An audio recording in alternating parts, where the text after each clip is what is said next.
But Hi, I'm Amy. Mike just made a great analogy that the last episode, the ending thing with the Major's brother was very much just, so you all know, I'm leaving this Facebook group, and then nothing happens because the person's gone, and the group just goes on. They didn't even mention it in this episode. Nope. It's just like, hey, we're just gonna ignore all that. That was like, we can only be so sad in these episodes for a certain time, so we can't talk about that until we have allotted sad time for later. That's why I'm inky. There's different sadness in this episode, but I immediately, when I saw the like somber tone of them all coming off of that ship, I'm like, oh no, that's not good. And I put in the chat, I'm like, I already don't like this. And then they're just like, no. Time to go to work, guys. Yeah, we're gonna put that in a neat little package, and we're not gonna talk about it until later because we've got other expositional dialogue to get through. Oh boy. All right, so oh my gosh. So now the next emotion that we get to have Violet learn is loneliness. I feel like we have the emotion of the week. Yeah, the emotion of the week. We have a Pee-wee's Playhouse version of what's the word of the day, kids? Oh, yeah. There's monsters of the week, there's villains of the week, now there's emotions of the week. Yeah, I didn't sign up for this.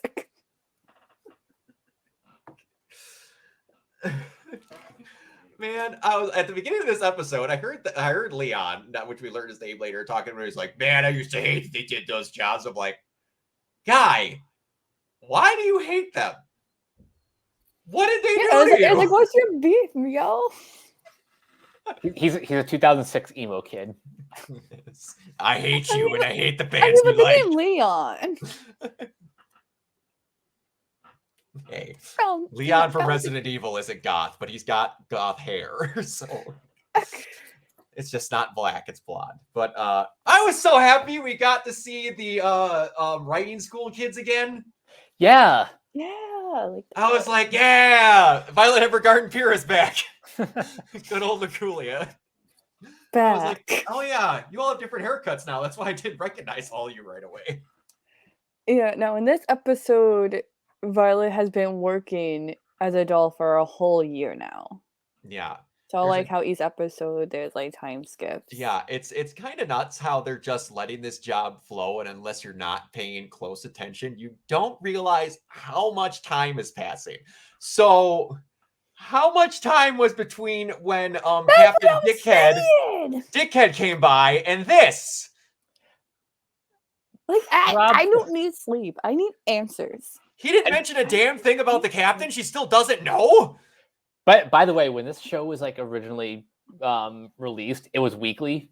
So on Netflix? Yeah. This was like one of the first shows that they experimented with like a weekly release. Oh, I'm pissed. I would not have liked that whatsoever. I know. I do love though. One thing they're keeping up with the show is that Violet doesn't know how to smile naturally. They have to keep up that. She did smile a little bit towards the end. She did. I know. Got a kick out of that.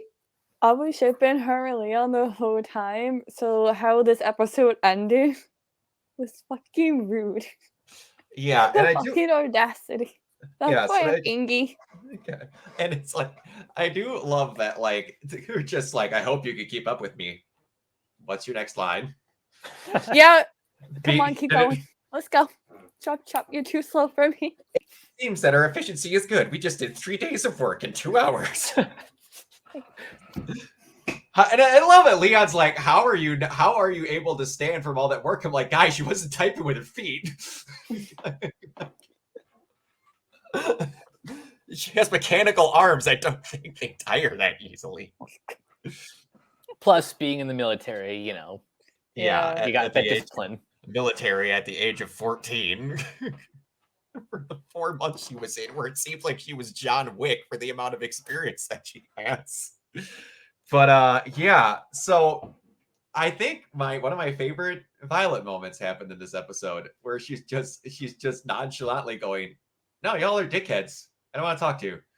"Yeah, but you're really pretty and the Leon guy's dumb." I'm like, "No, you're dumb. Bye." I Honestly, love I'm like, yo, queen. I love that. Like the guys are like, "You're just defending him because he's your partner." It's like, no, I am you not. don't understand. I am telling the truth. Fuck off.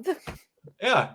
I don't know how to be untruthful. They're just like, "Well, he hasn't seen his parents." I'm like, "Cool, I haven't either. I don't even know what their faces look like." Wait, what?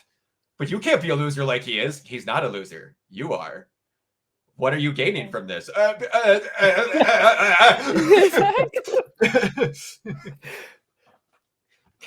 I wish to be that petty.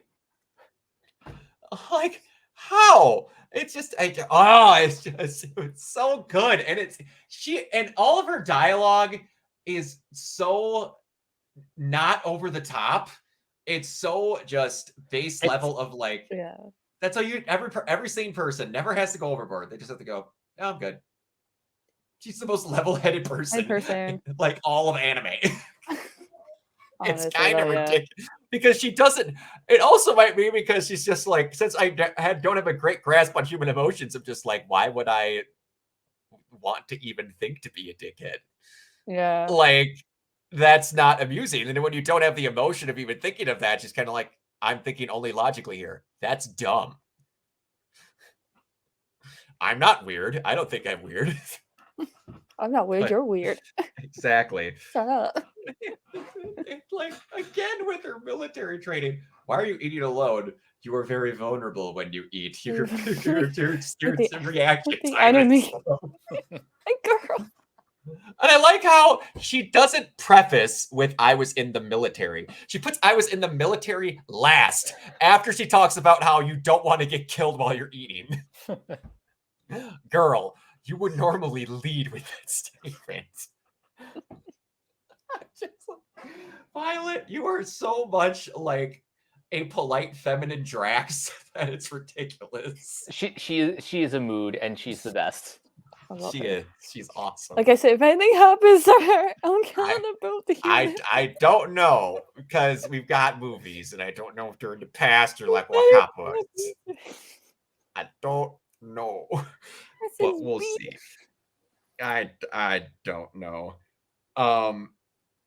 Oh boy. So on a scale from 1 to 10, how thirsty was Leon?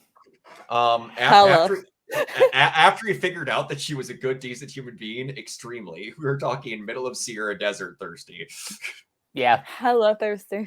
And I love how much of a middle schooler he was, where he just got his head down.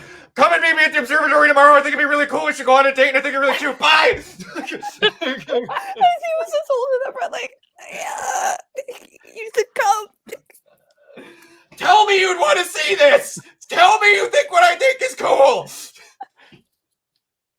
It kind of reminds me of that scene from Full Metal Alchemist with where it's just like it's been a hot minute, and I have not seen all of it since for a while. It's the one where he tells the girl, like, "I will do the thing." It's a meme out there. Oh, okay, it'll be a minute. And I have now not I gotta seen. look. You said meme. Yes. Oh yeah, she'll know. But yeah, it's just, oh my gosh. It kind of makes me think of like one of my favorite responses to like bluntly describing people, and it's totally opposite. It's like he doesn't know how to tell people things. It's very much when Nia is talking to Adine on the ship of the Daiguren, where she's trying to display that she's mad. "You are a pissing off person."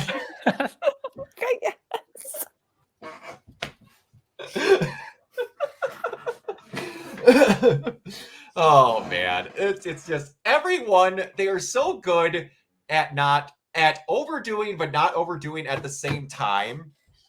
What these how people would portray these emotions, where they're just like, "That feels overdone." I'm like, no, like I've met that guy. Like I was that guy. Those are real people.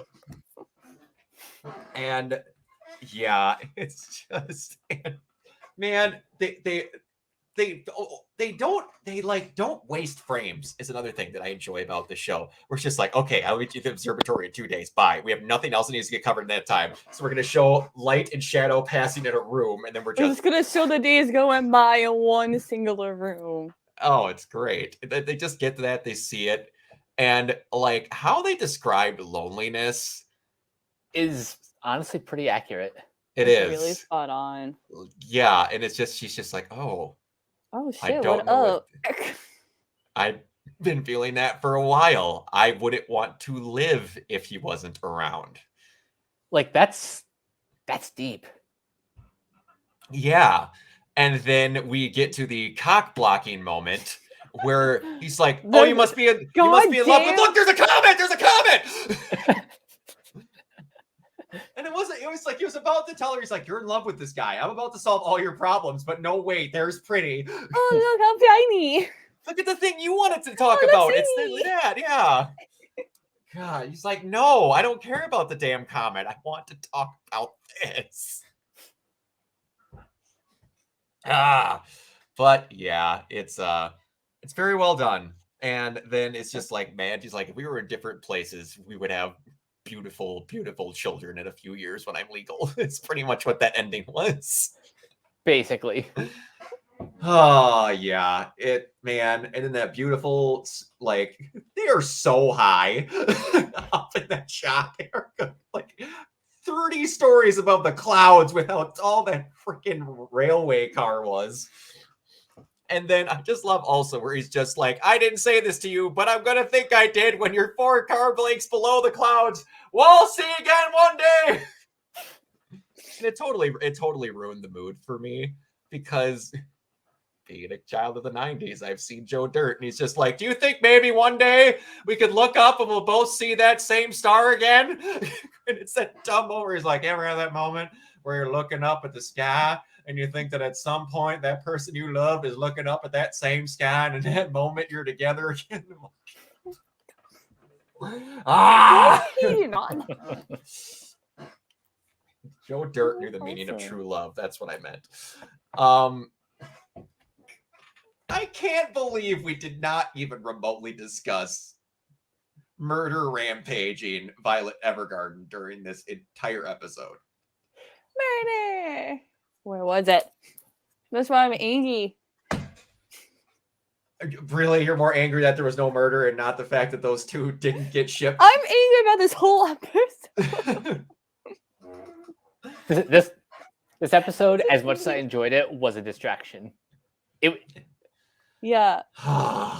It's ignoring the elephant in the room. I'm like, bitch, I want to talk about the elephant in the room. I want to hug the elephant in the room. And it's just like, also, we're skipping the end credits speech of the person that solved their problem thing again, because they're like, we need to figure out what's going on. And they're just like, we're not going to give you any information that we want to. Wait, not yet. We're just going to sprinkle it here and there. It's not time yet. Yeah.